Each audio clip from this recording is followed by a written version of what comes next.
Welcome to No Longer Conformed, my online preaching and teaching ministry. We're studying the book of James, True Faith.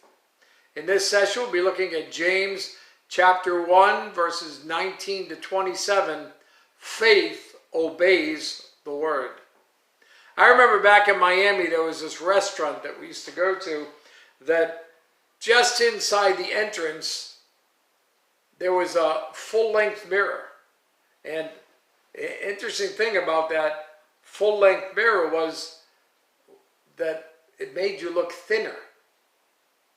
So I wonder if there's a opportunity there as you're going into a restaurant for a little self-deception going on there maybe.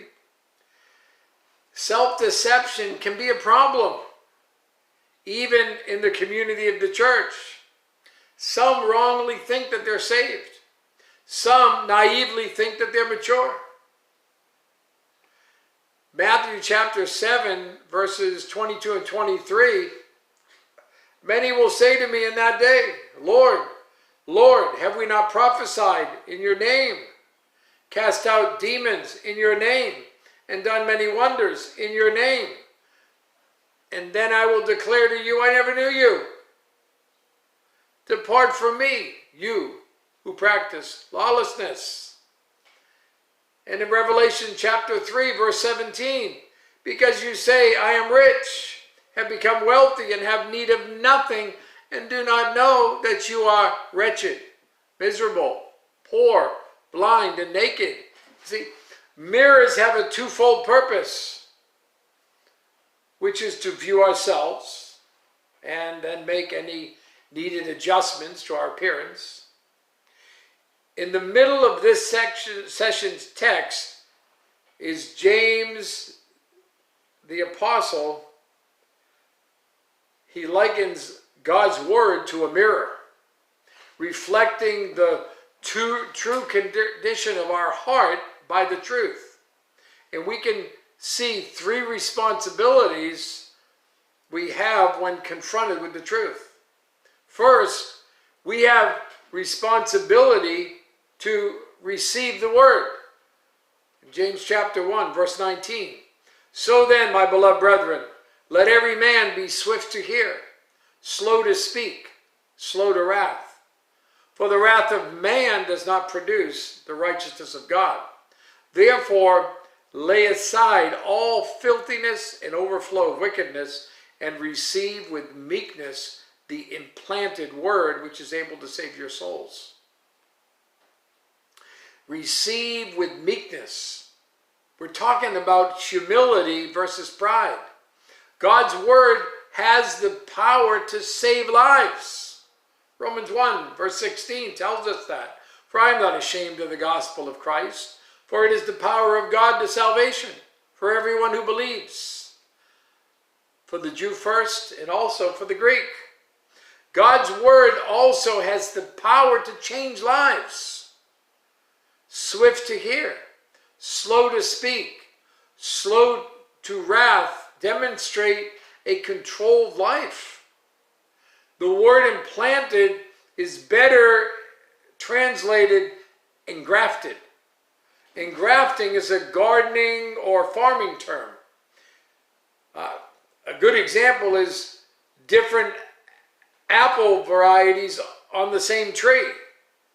And the way that works is a branch from one tree of one variety is engrafted into another tree of another variety. There's a notch that's cut into the tree, and then the branch is cut to fit into that notch, and it's secured there until it grows together. And then, from that same nourishment coming up, you have two different varieties of apples growing on the same tree. In my family, they owned orchards. They had many, many acres of apples and peaches and pears, but mainly apples. And they grew many types of apples. So this process was known. We're gardens, needing to get the weeds of filthiness and wickedness and wrath, get those things out, and then engraft into our lives the word of truth.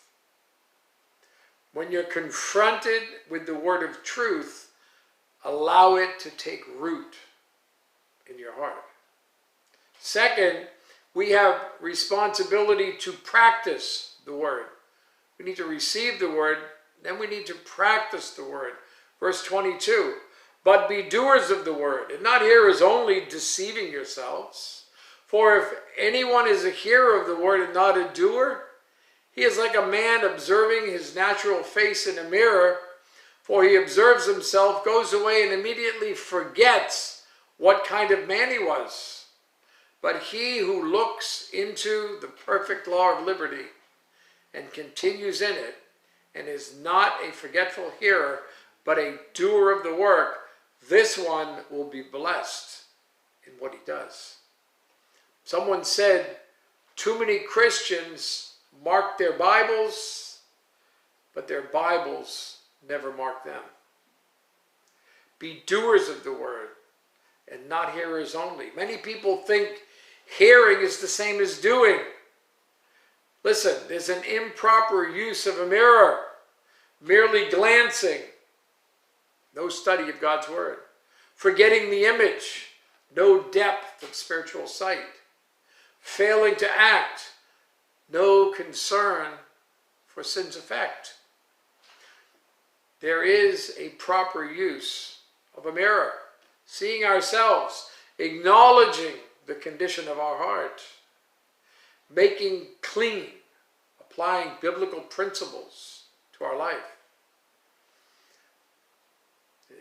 You know, the warning on the side view mirrors that say objects in the mirror may be closer than they appear. It can be easy to think that sin is further away and it's not having much effect in our lives, deceiving ourselves while it really is near, and destruction may already be severe and increasing. Listen, when you are confronted with the truth of God's word, seek its application in your life and do it. So we need to receive the truth. We need to practice the word. And then third, we have a responsibility to share the word. Verse 26, if anyone among you thinks he's religious and does not bridle his tongue but deceives his own heart, this one's religion is useless.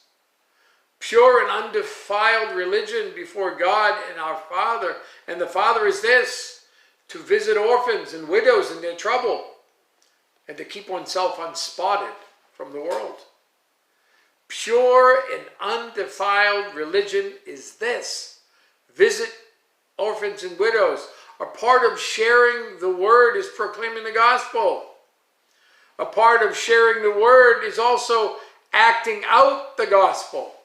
And how do you do that? Well, by your speech. A tongue reveals the heart. Get the heart right and speech will be right. A heart-controlled tongue reflects a self-controlled tongue. So by your speech, you act out the gospel. By your service, you act out the gospel. After seeing our needs in the mirror of the word and deal with them, we begin to see others' needs. We begin to see beyond ourselves. So by your speech, by your service, and by your separation from the world. The world in this passage refers to society without God.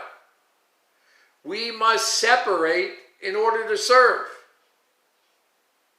It's an interesting thing that we have to separate from the world in order to serve in the world.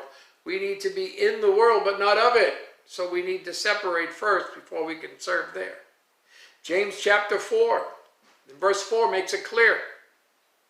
Adulterers and adulteresses, do you not know that friendship with the world is enmity with God. Whoever therefore wants to be a friend of the world makes himself an enemy of God. 1 John chapter 2, verse 15, down to verse 17. Do not love the world or the things in the world. If anyone loves the world, the love of the Father is not in him. For all that is in the world, the lust of the flesh, the lust of the eyes, and the pride of life, is not of the Father, but is of the world. And the world is passing away, and the lust of it. But he who does the will of God abides forever. When you're confronted with the truth of God's word, let it motivate you to serve others. Receive the word. Allow it to take root. Practice the word. Apply it to your life. Share the word. Turn it into service. You think about that, and you have a great